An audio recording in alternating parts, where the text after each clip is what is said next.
Hello everyone and welcome back to another book review. I'm reviewing in my car again today and I'm going to try to keep my arm movements to a minimum, which is hard for me to do because I talk with my hands because I'm wearing my coat and my coat is very loud. So today I'm going to be reviewing another book in my Hugo Award winners and runner-up challenge, and this was a nominee for the 1968 Hugo Award for Best Novella. So everything in this category, the 1968 Best Novella category for the Hugos, were Riders of the Purple Wage by Philip Jose Farmer, Where Search by Anne McCaffrey. Those two were the winners that year. Damnation Alley by Roger Zelazny, The Star Pit by Samuel Delaney, and Hawksbill Station by Robert Silverberg. So I'm reviewing Star Pit by Samuel Delaney, and that is the last one in my list of winners and runners-up for this year for this category of the Hugos. And just in case anyone's wondering, I'm just using the list on Wikipedia to get my reading or my list of books I need to read for this challenge. So that's how I'm finding the books that I need to read.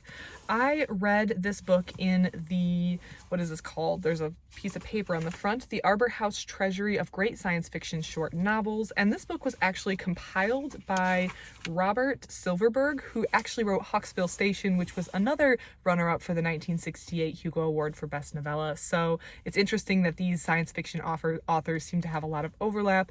At least they were very prominent in the time that they were writing, which makes sense. It was 1968, they were both runners-up, so it makes sense, but it's just interesting to see that little overlap between the two authors for two of the books that I read for this year's challenge.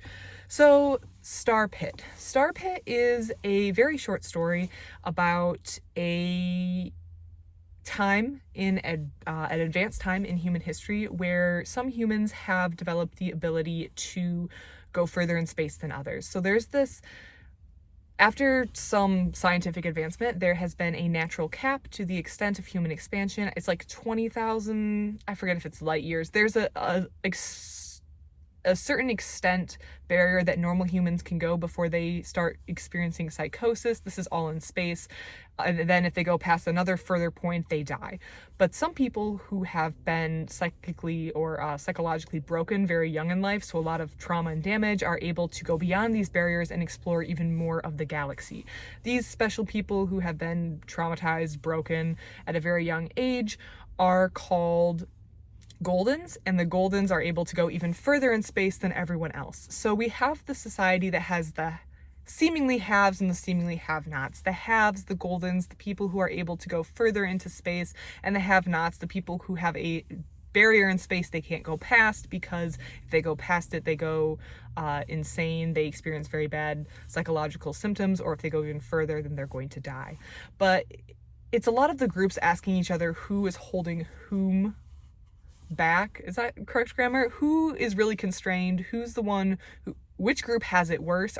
Is it the Goldens who have to be separated, who are singled out because of their specialty status? They're able to go much, much further, but they're treated differently by everyone else. Or is it everyone else, the people who aren't Goldens, who are really tied in and unable to go beyond a certain point in the galaxy? This all seems very different to those of us who will probably never get off planet Earth. I mean, in a sense, it's like it would be as if there were some people who could leave planet Earth and some people who had to stay in planet Earth, and the tension between these two groups. The main narrator in this book is a man who has been through some hardship in his life. He left his procreation group, which are just these like big communal families with lots of different couples, except I assume everyone's kind of sleeping with each other, and their children, and there wound up being a war on that planet after he left, and now he's living in this place called Star Pit. I believe it's Star Pit, and he's just kind of working as a mechanic, going through life. He's really aimless. He's not sure where he's going. He's mixed up with some kids, some very troubled kids, some very precocious children due to the hardship they've experienced this young in life, and he's just looking for meaning and searching for meaning, while also kind of the larger story is about these groups of the haves and have-nots, although who are the haves and who are the have-nots is kind of left open to you. The first critique, or just like the very obvious blatant critique that anyone who's reading this book in 2023 is going to notice, is the language they use to describe people's characteristics. This book was written or published or won the award in 1968, so it's a little bit dated, and I think there were ways and words and terms, there were ways, words, terms, anthropological ideas used to describe people's characteristics that are no longer considered okay. And that sort of language really jumps out at a modern reader as something that would never be published today. And it's just something that really shows the age of the writing. And that's something that you should probably know going in, or just be aware going in, that it is an older book and it does have some of those characteristics. This book to me really felt like it didn't go anywhere necessarily. It was just a very sad, broken man trying to find his place in a galaxy that had limits.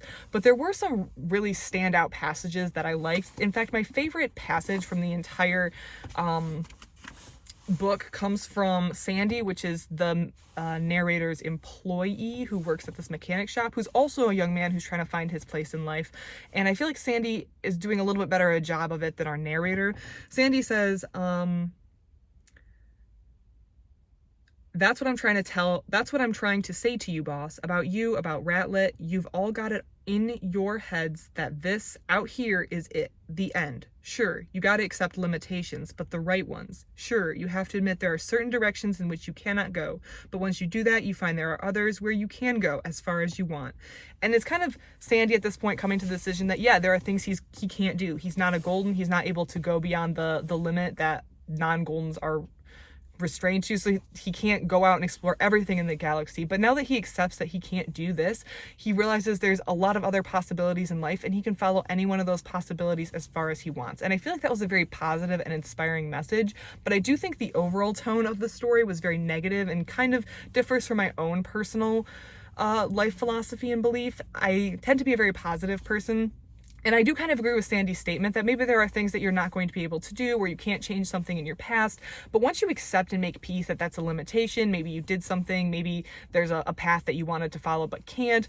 But once you make peace with that, you can really take your life in a wide variety of directions, and you have a lot of freedom to basically make life what you will, and within the limitations that you recognize and know exist. And I feel like Sandy had a very good moment in that paragraph where he's saying, like, you can accept your limitations and recognize that you can't do this, but you can also turn that and accept with what you can do, how far can you take your life? You can go in those directions. So I think that there was some real standout passages or some really standout pieces in this work, but overall the tone was very negative, and I didn't really personally jive with the tone. It just wasn't something that I personally connected with. But overall, you could tell it was a well-written piece, although we do have that portion that seems very dated with the way that they're referring to the way people look and different groups of people in the book. That's just a part of the aging process, I suppose. I would rate the overall story 3-star, and really the whole rating is really held up by those passages that are very insightful and that I do enjoy.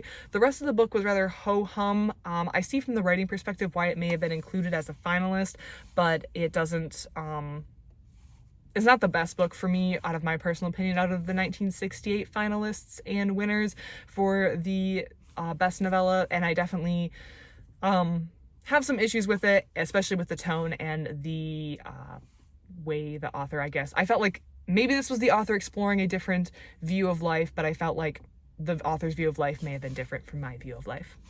If you have read The Star Pit by Samuel R. Delaney, please let me know. I'd love to hear your thoughts on it. If you've read anything else by him, please let me know.